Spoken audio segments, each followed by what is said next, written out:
लखनऊ में नगर निगम ने एक नया पायलट प्रोजेक्ट बनाया है। ये बड़ी खबर लखनऊ से है, जहां नगर आयुक्त इंद्रजीत सिंह ने एक पायलट प्रोजेक्ट बनाकर तैयार किया है, जिसकी लगातार चर्चा हो रही है। जाम की समस्या से निपटने के लिए ये बड़ा प्रोजेक्ट बनाया गया है। आपको बता दें, पूरे लखनऊ में इन दिनों काफी ज्यादा जाम की समस्या देखने को मिल रही है। बताया जा रहा है कि टेम्पो टैक्सी, ऑटो रिक्शा चालकों को एक वर्दी दी जाएगी और वहीं 5 चौराहों पर नगर निगम की ये नई व्यवस्था लागू की जाएगी। ये बड़ी खबर आ रही है, जहां चारबाग, कमता, दुबग्गा पर यह व्यवस्था देखने को मिलेगी। ऑटो रिक्शा चालकों को एक वर्दी बांटी जाएगी और पायलट प्रोजेक्ट के तहत ये सभी काम करेंगे।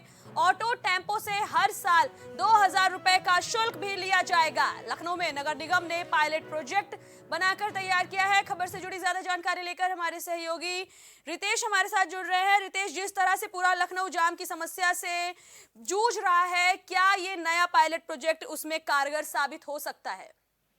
देखिए, बिल्कुल बात है, क्योंकि जिस तरीके से अगर बात की जाए तो लखनऊ में यातायात व्यवस्था कहीं ना कहीं वो एक चरमराई हुई है और हर जगह पर जाम लगने की जो समस्या है वो बढ़ती जा रही है। इसका सबसे बड़ा जो कारण है वो ई रिक्शा और जो टैक्सी स्टैंड है वो मनमाने तरीके से जो गाड़ियां खड़ी कर देते हैं चौराहे पर, उसको लेकर के भारी समस्या होती थी। तो नगर निगम ने एक अच्छा ऐसा प्लान बनाया है, जिसके लिए उन्होंने 5 जंक्शन यानी चौराहों पर एक नियम लागू करने की बात की, एक व्यवस्था लागू करने की बात की है। उसमें उन्होंने ऑटो रिक्शा संयुक्त मोर्चा को भी जिम्मेदारी दी है, यानी उनके साथ मिल करके ये करीब 5 चौराहे जो है, इन चौराहों पर काम शुरू किया जाएगा।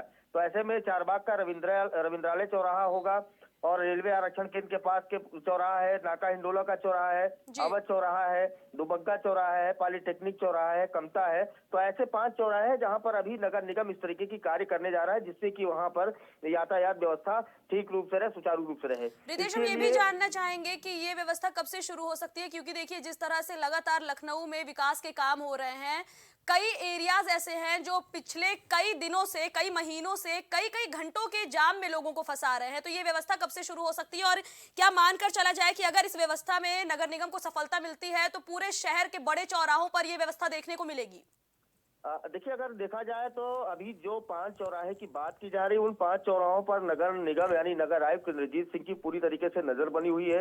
नगर निगम का एक पूरा दस्ता है यातायात व्यवस्था को लेकर के, वो इस पर काम कर रहा है। जल्द ही इस कार्रवाई को शुरू करने का आदेश भी जारी कर दिया गया है। तो अब 5 चौराहे का डेमो होगा, उस डेमो के बाद पता चल पाएगा कि किस तरीके का कार्य अब इस पर हो रहा है, कैसा ठहराव हो रहा है, किस तरीके की यातायात घट रहा है या बढ़ रहा है। तो ऐसे जो प्रस्तावित है उस पर 45 ठहराव स्थानों पर 27 पिक स्टॉप स्थलों पर कार्य प्रारंभ करने के लिए समिति का गठन भी कर दिया गया है। पायलट प्रोजेक्ट के रूप में निर्धारित 5 जो जंक्शन है, 5 चौराहे, उन चौराहों को भी इसमें सम्मिलित किया गया है। 5 प्रमुख चौराहे जहां पर जाम लगता है। सबसे बड़ी स्थिति अगर लखनऊ की बात की जाए, जो जाम की स्थिति है तो वो रिंग रोड पर जो ओवरब्रिज बन रहा है, फ्लाईओवर बन रहा है, उसकी वजह से दिक्कतें आ रही है। तो ऐसे में नगर निगम लगातार अब इस पर कवायद कर रहा है। ये जानकारी हमारे दर्शकों तक पहुंचाने के लिए आपका धन्यवाद रितेश।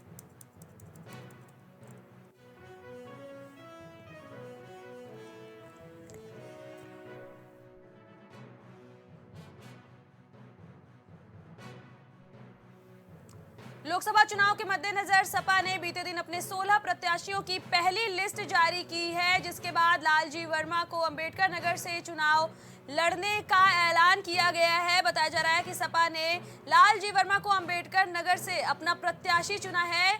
वहीं इस लिस्ट में 16 और नाम शामिल हैं, जिसमें शफीकुर रहमान बर्क और डिंपल यादव समेत तमाम धर्मेंद्र यादव जैसे कई नाम शामिल है। बताया जा रहा है कि इस बाबत बयान देते हुए सरकार को सत्ता से बेदखल करने की बात कहते भी अंबेडकर नगर की जनता पर भरोसा करने की बात कहते हुए अंबेडकर नगर प्रत्याशी नजर आए हैं।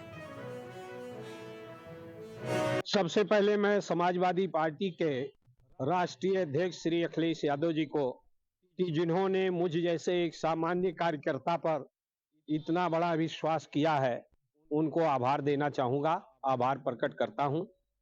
और मुझे पूरा विश्वास है कि उन्होंने जो विश्वास मुझ पर किया है, उस विश्वास पर खरा उतरकर अंबेडकर नगर की महान जनता का प्यार और मोहब्बत लेकर भारतीय जनता पार्टी जो संविधान को, बाबा साहब के संविधान को समाप्त करने का प्रयास कर रही है, जो लोकतंत्र को मिटाने का प्रयास कर रही है, और जिस भारतीय जनता पार्टी की सरकार में आम जनता बेरोजगारी से, छुट्टा जानवर से, महंगाई से ग्रसित है, उस भारतीय जनता पार्टी को उत्तर प्रदेश की सरकार से बेदखल करने में हम लोग कामयाब होंगे। बड़ी खबर आ रही है जहां हेमंत सोरेन से आज एक बार फिर से ईडी पूछताछ करेगी। मनी लॉन्ड्रिंग मामले में मुख्यमंत्री हेमंत सोरेन से पूछताछ होने वाली है। आज ईडी हेमंत सोरेन से बातचीत करेगी, सवाल जवाब करेगी। बताया जा रहा है कि सीएम हेमंत सोरेन पिछले 2 दिनों से गायब थे। ईडी ने लगातार हेमंत सोरेन के पास 10 ऐसी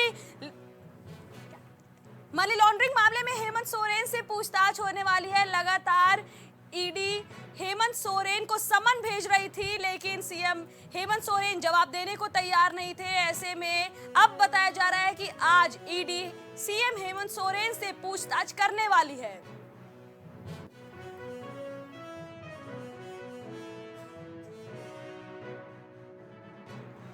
औरैया में अवैध खनन को लेकर लगातार मामला सामने आ रहा है। बताया जा रहा है कि खनन इंस्पेक्टर कुलदीप ने अवैध खनन में खेल किया है, यह आरोप लग रहा है। जानकारी के मुताबिक एक जेसीबी 6 ट्रैक्टर पकड़ने के बाद सिर्फ एक ट्रैक्टर पर ही कार्रवाई करने का आरोप लगा है। वहीं ये भी बताया जा रहा है कि जेसीबी और 5 ट्रैक्टरों को छोड़कर अधिकारी ने ये बड़ा खेल खेला है।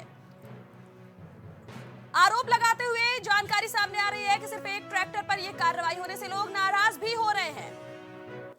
आज सुबह सोशल मीडिया के माध्यम से एक खबर चल रही थी कि 29/30 की रात्रि को खनन अधिकारी के द्वारा अवैध खनन की सूचना पर पुलिस थाना फफूंद की पुलिस को सूचना दी गई, परंतु पुलिस मौके पर नहीं आई, जिस खबर का सिरे से खंडन किया जाता है। इसमें जानकारी की गई तो ये ज्ञात हुआ कि 2:45 पर कंट्रोल रूम पर सूचना आई कि माइनिंग अधिकारी कपिल कुमार के द्वारा एक जेसीबी 6 ट्रैक्टर बाबा भट्टा शेरपुर सरैया थाना फफूंद के पास इन्होंने रोक रखी है, जिस पर तत्काल